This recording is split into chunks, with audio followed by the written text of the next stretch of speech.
온라인셀러를 가장 많이 포기하게 만들고 결제 전에 손이 부들부들 떨리는 금액이 뭘까요? 바로 광고비입니다. 그런데 내가 쓴 광고비에 5%를 돌려주는 신용카드가 있다고 하면 믿으시겠습니까? 네, 찾아보니까 그런 카드가 있더라고요. 한 달에 2만원씩만 할인받아도 1년이면 24만원이잖아요. 그러니까 이거 모르고 아무거나 쓰면은 에어팟 한 대 이제 날리는 셈이죠. 그래서 좋은 신용카드 찾으려면 결론적으로는 발품을 팔아야 됩니다. 그래서 오늘은 제가 직접 발품을 팔아서 3종을 소개해드릴까요? 이제 시작하시는 분들은 신용카드 절감 혜택을 극한까지 끌어올릴 수 있을 거예요. 일단 이 영상은 협찬 없이 직접 조사했고요. 25년도 1월 시점에서 발급받을 수 있는 카드들만 제가 목록에 추가해 드렸어요. 근데 이걸 설명드리기 전에 말씀드려야 될 부분이, 제가 선택했던 카드를 선택하는 기준이 첫 번째가 광고비를 페이백 해줄 것이었고, 왜냐하면 중국 사입하면서 보통 온라인셀러가 가장 많이 사용하는 게 광고비거든요. 하루만 꺼도 이제 매출이 급감하기 때문에 사실상 반강제적으로 사용해야 된단 말이에요. 그거 말고는 4대 보험료 납입하는 게 있겠고, 그 다음에는 뭐 택배비? 택배비 정도가 있을 것 같아요. 그런데 택배비에 관련된 페이백은 대체로는 법인카드 아니면 잘 해주지 않아요. 그렇기 때문에 1인 셀러가 사용하기에는 좀 어렵다는 부분이 한계점인 거고, 그 다음에 제가 선택했던 두 번째 기준은 한도가 없거나 혹은 있어도 널널해야 돼요. 판관비가 기본적으로 200만원 이상 사용하는 경우가 많단 말이에요. 그래서 그런 기본 적립에 대해서 한도가 없는 카드들이 좋고, 한도가 있더라도 좀 널널하게 사용할 수 있는 카드들이 전 좋은 것 같아요. 신용카드는 보통 한 번 받으면 2, 3년은 사용하잖아요. 발급 받으실 때부터 이런 부분들을 염두에 두셔야 돼요. 그 밖에 실질적인 소비 패턴이 이제 4대 보험 납부, 뭐 기장료, 쇼핑몰 부수자재 주문 등 거기에 이제 몰려있는 특성들을 고려해서 세 가지 정도를 제가 한번 뽑아봤어요. 실제로 저도 발급받아서 사업장 특성에 맞게 이제 배치해 놓은 상태고요. 결론부터 이제 이야기를 좀 드려보도록 할게요. 사업체 특성에 따라서 적합한 카드를 선택해 주시면 되고요. 온라인셀러 M이라는 카드가 있는데, 이름답게 온라인셀러한테 되게 특화되어 있어요. 첫 번째로 이게 광고비를 페이백 해줍니다. 쉽게 얘기하면 스마트 스토어 비즈머니를 5% 돌려주는데, 비즈머니가 사실상 광고비잖아요. 근데 이게 2만원 한도예요. 근데 2만원 한도여도 어쨌거나 돌려준다는 게 저는 되게 좋은 카드라는 생각이 들었고, 간단하게 100만원을 쓰면은 2만원을 돌려주지만 100만원 이상을 써도 2만원까지만 돌려준다는 게 사용 한도를 말하는 거고, 그런데 광고비는 거의 반강제적으로 사용하니까 거의 무조건적으로 혜택을 받을 수 있다는 게 이 카드의 정말 큰 장점인 것 같아요. 근데 두 번째로 이 카드가 진짜 좋은 포인트 중에 하나가 기본 적립이 무제한이에요. 무제한인 게 정말 혜택인 거고, 여기서 알아야 될 포인트가 이게 포인트 적립으로 들어오는데 1점당 0.66원이에요. 그러니까 실질적으로 이게 1.5%를 적립해준다 하는데 교환 비율이 1대1이 아닙니다. 그렇기 때문에 실질적으로는 이렇게 1% 적립이라고 봐주시면 될 것 같고요. 그 다음에 장점 아닌 장점이라고 한다면은 현대카드 어플이 깔끔한 편이에요. 그 다음에 특히 KB가 그런 건데, KB는 사업자랑 결제하는 앱, 그 다음에 카드 앱까지 4개를 깔아야 운영이 가능해요. 근데 현대카드는 하나만 깔아도 운영이 가능하다는 게 좋은 포인트고, 개인적으로 이 카드의 단점을 하나 꼽으라고 한다면 한도를 좀 많이 안 열어주는 편인 것 같아요. 그 부분에 있어서는 좀 보수적인 것 같아요. 큰 사업체에서 바로 넘어가기에는 결제 한도에 대해서 문제가 생길 수 있어요. 그렇기 때문에 그 부분을 좀 감안하시면 좋을 것 같고, 나머지들은 다 비슷한 혜택이에요. 그 부분들을 참고해 주시면 될 것 같아요. 그 다음에 소개해드릴 카드가 신한카드 비즈플레이라는 카드인데, 이거는 광고비에 대한 페이비가 없습니다. 광고비에 대한 페이비가 없는데 1% 무제한 적립 포인트가 있고요. 해외 결제에 대해서도 무제한 적립 조건이 들어가요. 무제한 적립 조건이 붙은 카드가 제가 알기로 이거밖에 없어요. 신한카드 중에서는. 무엇보다 이 카드의 진짜 큰 장점은 어떤 업종이든 추천할 만한 것 같아요. 여기 보면 사업성 경비 업종이 있는데 이게 4%씩 추가를 해주거든요. 혜택들을 보면은 이게 홈플러스나 뭐 하나로마트나 이마트 같은 것도 있고, 온라인 쇼핑도 당연히 있고, 가스요금 같이 사업성 경비를 다 페이백 해준단 말이에요. 그러니까 혜택들을 보면은 어느 것 하나 빠지는 거 없이 대부분의 경우에 다 대응이 가능해요, 이 카드가. 그래서 온라인셀러가 아니라도 다른 쪽에 계신 분들도 충분히 사용할 수 있을 것 같고, 예를 들면은 제가 지금 배송대행지 운영하고 있는데, 그거는 온라인셀러 업종이 아니라서 광고비를 그렇게까지 많이 쓰지 않는단 말이에요. 직원분들 식대비 쪽으로 좀 더 많이 사용되거나 사대보험을 카드 납부해야 될 그런 쪽으로 좀 더 많이 사용된단 말이에요. 비율을 한다면은 800미인에 해당되는 그런 카드라고 저는 생각해요. 국내 결제 비중이 많은 분이라면 저는 베스트인 카드 중에 하나라고 생각합니다. 그 다음에 소개드릴 카드는 KB 국민 사장님. 이게 사장님 카드라고 이제 대놓고 적혀 있잖아요. 광고비에 대한 페이비 가능해요. 한도가 이제 15,000원인데 5% 적립인 건 똑같고요. 근데 이 카드가 굉장히 중요한 포인트가 하나 있는데, 바로 다이소가 있어요. 다이소에 대해서 5% 적립을 해줍니다. 요즘에 다이소 주가가 이제 고공상승 중이잖아요. 근데 그것에 발맞춘 대응인 것 같다고 생각되고, 특히 사업하시는 분들은 다이소에서 조달하는 경우가 되게 많거든요. 그런 분들한테는 이 카드가 정말 좋을 것 같고, 리본이라든가 다이소에서 쉽게 구할 수 있는 것도 있죠. 부수기재. 그런 것들 많이 사서 쓴단 말이에요. 캐슈얼 커피 드시는 분들은 다이소에서 사는 경우도 많고, 다이소에 없는 게 없다 보니까 웬만한 거는 다 다이소에서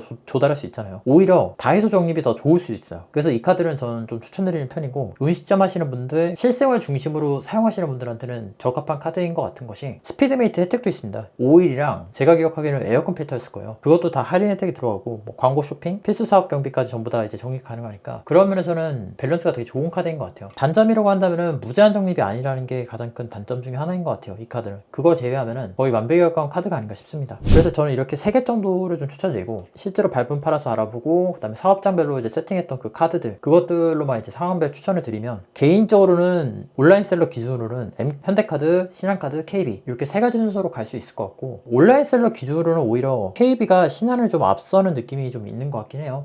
요즘에는 워낙 다이소에서 조달하는 경우가 많다 보니까 그 혜택이 들어간 게 정말 크게 작용하는 것 같습니다. 그런 경우가 아니라면은 신한카드가 오히려 좋고요. 무제한 혜택이 붙어있다는 거를 무시하기는 어려운 것 같아요. 셋 다 좋은 카드니까 어떤 걸 선택하셔도 크게 손해보진 않을 거예요. 카드라는 게 가장 이익이 극대화되는 포인트가 카드를 사용하지 않는 거잖아요. 안 사면 빵원이잖아요. 그런 면에서 봤을 때는 KB카드가 좀 더 혜택이 좀 나은 것 같고, 사업장이 커지면 그만큼 써야 되는 금액이 늘어나는 편이잖아요. 그런 면에서 봤을 때는 한도가 무제한인 카드들이 조금 더 메리트를 발휘할 수 있지 않나, 그런 생각을 좀 가져봅니다. 카드는 이렇게 발급받으시면 될 것 같고, 결론을 요약하고 조금만 팁 드리면, 카드를 발급받으신 다음에 홈택스에 본인의 카드를 등록할 수 있어요. 본인의 카드 등록할 수 있으니까 그거 꼭 해주시고, 보통 판관비라고 하죠. 광고비, 기장료, 뭐 사대보험 그런 것들. 판관비는 비용카드에다 몰아서 사용하시는 게 낫고요. 신용카드는 어차피 비용이라는 걸 누구나 다 알잖아요. 입금이 없으니까. 그렇기 때문에 사업상 경비 전부 다 그쪽으로 몰아주는 게 낫고, 오히려 중국 사입의 경우에는 해외 결제를 잘 안 해요. 구매 대행 같은 경우는 해외 결제를 정말 밥 먹듯이 해서, 그 KB에서 굉장히 유명한 거 있죠. 가온글로벌, 그런 카드들이 굉장히 유용한데, 중국 사입은 오히려 해외에서 결제하는 경우가 없고 국내 것만 결제하는 경우가 더 많아요. 상세 페이지 외주를 준다거나 내력 운송비를 결제한다거나 혹은 리플렛 책자 같은 거 인쇄를 한다거나 박스 비용을 낸다거나, 그런 경우가 훨씬 많아요. 왜냐하면 보통 구매를 할 때 직접 송구무하는 경우가 더 훨씬 더 많기 때문에 해외 결제는 그렇게까지 의미는 없는 것 같아요. 그런데 만약에 내가 구매를 신용카드로 하고 싶잖아요. 현금을 이용을 별로 좋아하지 않는다거나, 신용카드는 한 달에 한 번만 납부하면 되는 거니까 돈의 흐름을 추적하기 쉽잖아요. 신용카드로 중국 사입 물건 가격을 결제하고 싶다고 한다면 1688 구매대행 서비스가 거의 유일한 해법이에요. 보통 배대지들이 1688 구매대행 서비스 제공해주고 있고요. 평이 좋아서 초보 고수할 거 없이 누구나 다 극찬하는 구매대행 서비스가 있으니까, 그거에 대한 거는 고정 댓글에 남겨놓도록 할게요. 그래서 이런 질문 하시는 분들이 좀 계실 것 같아요. 그래서 신용카드는 보통 이제 두세 장 병행하는 게 좋을지 그런 거 물어보시는 분도 계신데, 하나로 몰아넣으면 좋을지 그런 것도 좀 물어보시는 분들 계세요. 쉽게 얘기하면 재무 세팅은 어떻게 해야 되는지 그 부분에 대해서 궁금해 하시는 분들이 많은데, 제가 다음에 이제 카드랑 통장 세팅하는 법에 대한 실전 노하우도 한번 풀어볼게요. 궁금한 거 있으시면 댓글 남겨주시고요. 저는 다음 시간에 뵙도록 하겠습니다. 감사합니다.